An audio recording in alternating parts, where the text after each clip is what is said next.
thanks again to Skillshare for sponsoring this video. If you're an animation reviewer or just like talking about animation on the internet, you've probably come across or even possibly already made a video addressing, "Why are you taking a kids movie so seriously?" Either "You're being too harsh, it's just a goofy kids movie, so lighten up and let the kids have fun." Or even if you're being too positive and analytical, and then it's not that deep, bro, nobody thought about it that hard. Those are the kinds of people why you wonder why they even click on the video. And as Tahani once very pedantically said on The Good Place, "There's a lot to unpack here." But we're gonna focus on the former, mostly in regards to critics being negative about kids media. To be clear, I'm not making this video because I suddenly got an onslaught of negative comments. These are just things I want to say for the record, even if they're bleedingly obvious. If you were to ask an animation critic who their audience for their videos were, I don't think many of them would say children, but rather animation-loving teens or adults like themselves. And what they tend to be doing is giving their opinion whether it has any appeal to other animation-loving adults,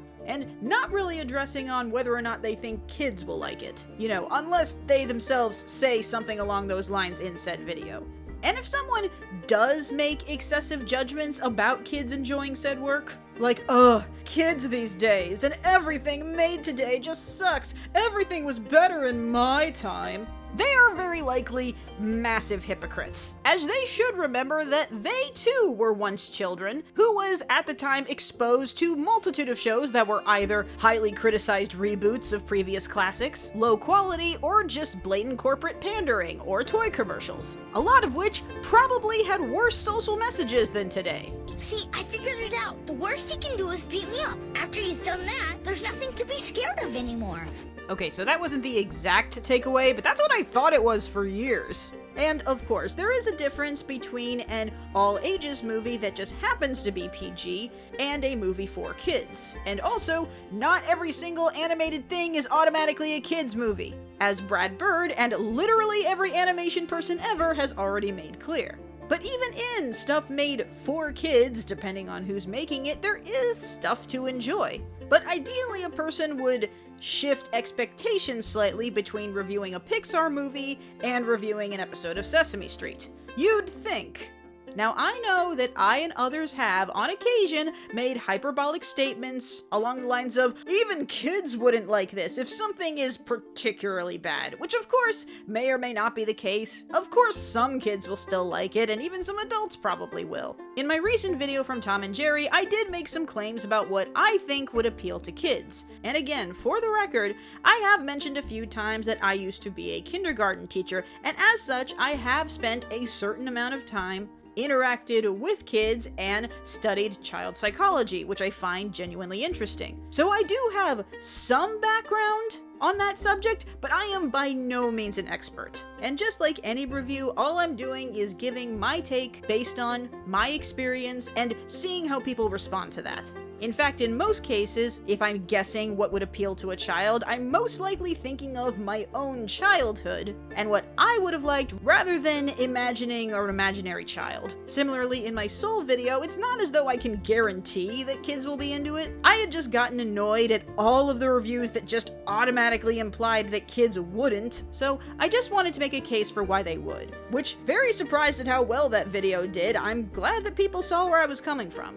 I've also gotten plenty of the, "Well, my child or nibbling liked it," and good, I'm not putting that down, it just has absolutely no basis on whether or not I liked something. I usually don't take too much stock in terms of what I think children would like because kids will kinda watch anything. I know that that's an exaggeration and alludes that kids don't have preferences, which is definitely not true, but it's also not untrue. Just because they are young, they haven't discerned quality yet, and they will try and watch most things just because they're curious. Again, we were all kids too, and we watched some trash and still defend it for God knows what reason. In I guess what we would call the mainstream or traditional critical landscape, many critics do tend to curb their ratings if it's for kids, because they're judging it on whether they think actual kids will like it, rather than themselves personally. So the literal rating for a lot of kids movies tend to lean a bit generous. Like, it is super funny to see the rating for Country Bears have a higher rating than Batman vs. Superman. Superman. But even those critics aren't really reviewing for kids. Our audience is other animation-loving adults, but theirs is parents. Parents are the real demographic of most kids' movies, because who's spending the money? Which also explains a lot of the trends that tends to happen in kids' media, like who are the nostalgic reboots for? Or the celebrity cameos? Because, just like everybody, they are more willing to pay money for something that feels familiar than take chances with something new, especially if they're worried it might traumatize their kids. Which also explains that despite a lot of children liking horror, why Laika and other kids' horror hasn't been doing as well. The swell of kids' horror in the 80s has its own explanation. At least in theaters. It is more understandable more parents would be willing to watch those films at home, where parents can pause or control the lights if their kid gets too scared. Which is why I'm super excited for Wendell and Wild! And it is frustrating because I know I shouldn't be judgmental about parents' viewing habits over what they're comfortable showing their kids, because being a parent is hard. But I also can't pretend that these patterns have had a big impact in terms of what kind of movies get made, and what it's done to a lot of franchises, and I'm not gonna pretend that it doesn't make me very irritated. And honestly, I don't think that should be a slight against the creators either. Even in some of the worst animated films, the people involved are often people that just want a leg up in the industry and taking any job they can and doing the best with what the studio gives them. My rule has become that unless I hear otherwise, if a movie turns out well, it's because of the hard work and the talent of the creators. If a movie turns out bad, it's the studio's fault for not giving them enough time or money, or gave some dumb corporate mandates. I know that's not always the case. There are plenty of times where movies with complete directorial or creative control have gone completely off the rails, but again, unless proven otherwise, that is my assumption. But in truth, this kind of comment is not even special to kids' movies. You can use that as a defense for pretty much anything. It's just a movie, it's just supposed to be fun. Really what these comments are really just a way to try and shut out negativity and opposition. To which, of course, everyone is allowed to give their opinion, but let's also not pretend as though people on the internet don't frequently have a problem with being overly negative. We've got a Green Lantern and a Supergirl. What do you have? He's got nothing, yo! We straight garbage, girl! And that at some point, we've all at least wanted to say something similar. You're really enjoying something and then somebody comes in saying it sucks and just really kills your vibe. I know I've definitely had that sensation at times, where I've just wanted to say, if you don't like it, then just don't watch it. But then I know that other people have said the same thing to me when I review Illumination movies. To which, I can't even say that they don't technically have a point, because other people get a kick out of watching bad movies and tearing them apart, but I don't really. I don't like saying the same thing about Illumination over and over again, and I've said before that sometimes the best things to do for a bad movie is to just not give it any attention.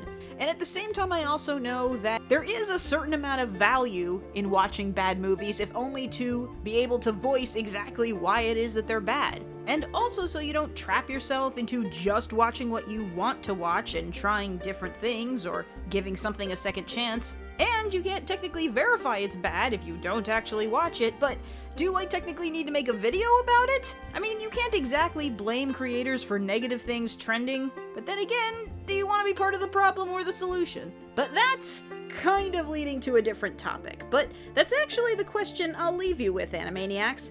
Why do we care so much when someone says they don't like something that we like? Why do we care what critics think? Why did Snyder Bros lose their minds at the critical reception of BVS and Suicide Squad? And sure, some of the practical answers.